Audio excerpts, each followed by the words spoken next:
वारणावत में पांडवों का स्वागत, पुरोचन का सत्कार पूर्वक उन्हें ठहराना, लाक्षागृह में निवास की व्यवस्था और युधिष्ठिर एवं भीमसेन की बातचीत। वैशंपायन जी कहते हैं, जन्मेजय, नरश्रेष्ठ पांडवों के शुभ आगमन का समाचार सुनकर वारणावत नगर से वहाँ के समस्त प्रजाजन अत्यंत प्रसन्न हो आलस्य छोड़कर शास्त्र विधि के अनुसार सब तरह की मांगलिक वस्तुओं की भेंट लेकर हजारों की संख्या में नाना प्रकार की सवारियों के द्वारा उनकी अगवानी के लिए आए।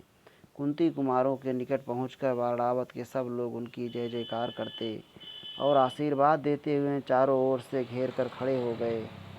उनके घिरे हुए पुरुष सिंह धर्मराज युधिष्ठिर, जो देवताओं के समान तेजस्वी थे, इस प्रकार शोभा पा रहे थे मानो देव मंडली के बीच साक्षात वज्रपाणी इंद्र हों। निष्पाप जन्मेजय, पूर्ववासियों ने पांडवों का बड़ा स्वागत सत्कार किया।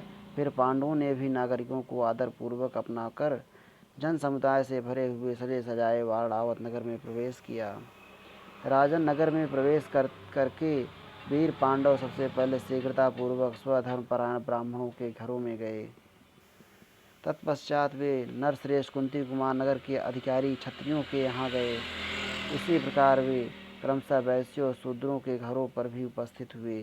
भरतश्रेष्ठ, नगर निवासी मनुष्यों द्वारा पूजित एवं सम्मानित हो पांडव लोग पुरोचन को आगे करके डेरे पर गए। वहाँ पुरोचन ने उनके लिए खाने पीने की उत्तम वस्तुएं, सुंदर शय्याएं और श्रेष्ठ आसन प्रस्तुत किए। उस भवन में पुरोचन द्वारा उनका बड़ा सत्कार हुआ। वे अत्यंत बहुमूल्य सामग्रियों का उपभोग करते थे और बहुत से नगरवासी श्रेष्ठ पुरुष उनकी सेवा में उपस्थित रहते थे। इस प्रकार वे बड़े आनंद से वहाँ रहने लगे। 10 दिनों तक वहाँ रह लेने के पश्चात पुरोचन ने पांडवों से उस नूतन गृह के संबंध में चर्चा की, जो कहने को तो शिव भवन था, परंतु वास्तव में अशिव अमंगलकारी था। पुरोचन के कहने से वे पुरुष सिंह पांडव अपनी सब सामग्रियों और सेवकों के साथ उस नए भवन में गए, मानो गुह्यक गण कैलाश पर्वत पर जा रहे हों।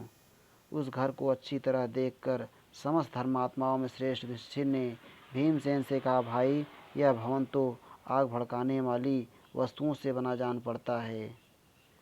शत्रुओं को संताप देने वाले भीमसेन, मुझे इस घर की दीवारों से घी और लाह मिली हुई चर्बी की गंध आ रही, अतः स्पष्ट जान पड़ता है इस घर का निर्माण अग्निदीपक पदार्थों से ही हुआ है। गृह निर्माण के कर्म में सुशिक्षित एवं विश्वसनीय कारीगरों ने अवश्य ही घर बनाते समय सन, राल, मूंज, बल्वज, मोटे तिनकों वाली घास और बांस आदि सब द्रव्यों को घी से सींच कर बड़ी खूबी के साथ इन सब के द्वारा इस सुंदर भवन की रचना की है। यह मंद बुद्धि पापी पुरोचन दुर्योधन की आज्ञा के अधीन हो सदा इस घात में लगा रहता है कि जब हम लोग विश्वस्त होकर सोए हों तब वह आग लगाकर घर के साथ ही हमें जला दे, यही उसकी इच्छा है। भीमसेन, परम बुद्धिमान विदुर जी ने हमारे ऊपर आने वाली इस विपत्ति को यथार्थ रूप में समझ लिया था, इसलिए उन्होंने पहले ही मुझे सचेत कर दिया। विदुर जी हमारे छोटे पिता और सदा हम लोगों का हित चाहने वाले हैं, अतः उन्होंने स्नेहवश हम बुद्धिमानों को इस अशिव अमंगलकारी गृह के संबंध में, जिसे दुर्योधन के वशवर्ती दुष्ट कारीगरों ने छिपकर कौशल से बनाया है, पहले ही सब कुछ समझा दिया। भीमसेन बोले, भैया, यदि आप यह मानते हो कि इस घर का निर्माण अग्नि को उद्दीप्त करने वाली वस्तुओं से हुआ है, तो हम लोग जहाँ पहले रहते थे कुशल पूर्वक पुनः उसी घर में क्यों न लौट चलें। युधिष्ठिर बोले, भाई, हम लोगों को यहाँ अपनी बाह्य चेष्टाओं से मन की बात प्रकट न करते हुए यहाँ से भाग छूटने के लिए मनो अनुकूल निश्चित मार्ग का पता लगाते हुए पूरी सावधानी के साथ यहीं रहना चाहिए। मुझे ऐसा करना ही अच्छा लगता है। यदि पुरोचन हमारी किसी भी चेष्टा से हमारे भीतरी मनोभाव को ताड़ लेगा तो वह शीघ्रतापूर्वक अपना काम बनाने के लिए उद्यत हो हमें किसी न किसी हेतु से जला भी सकता है। यह मूढ़ पुरोचन निंदा अथवा अधर्म से नहीं डरता एवं दुर्योधन के वश में होकर उसकी आज्ञा के अनुसार आचरण करता है। यदि यहाँ हमारे जल जाने पर पितामह भीष्म कौरवों पर क्रोध भी करें तो वह अनावश्यक है, क्योंकि फिर किस प्रयोजन की सिद्धि के लिए वे कौरवों को कुपित करेंगे? अथवा संभव है कि यहाँ हम लोगों के जल जाने पर हमारे पितामह भीष्म तथा कुरुकुल के दूसरे श्रेष्ठ पुरुष धर्म समझकर ही उन आतताइयों पर क्रोध करें, परंतु वह क्रोध हमारे किस काम का होगा? यदि हम जलने के भय से डर कर भाग चलें तो भी राजलोभी दुर्योधन हम सबको अपने गुप्तचरों द्वारा मरवा सकता है। इस समय वह अधिकारपूर्ण पद पर प्रतिष्ठित है और हम उससे वंचित हैं। वह सहायकों के साथ है, हम असहाय हैं। उसके पास बहुत बड़ा खजाना है और हमारे पास उसका सर्वथा अभाव है। अतः निश्चय ही वह अनेक प्रकार के उपायों द्वारा हमारी हत्या कर सकता है। इसलिए इस पापात्मा पुरोचन तथा पापी दुर्योधन को भी धोखे में रखते हुए हमें यहीं कहीं किसी गुप्त स्थान में निवास करना चाहिए।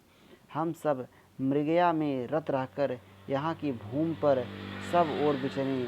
इससे भाग निकलने के लिए हमें बहुत से मार्ग ज्ञात हो जाएंगे। इसके सिवा आज से ही हम जमीन में एक सुरंग तैयार करें जो ऊपर से अच्छी तरह ढकी हो। वहाँ हमारी सांस तक छिपी रहेगी। फिर हमारे कार्यों की तो बात ही क्या है। उस सुरंग में घुस जाने पर आग हमें नहीं जला सकेगी।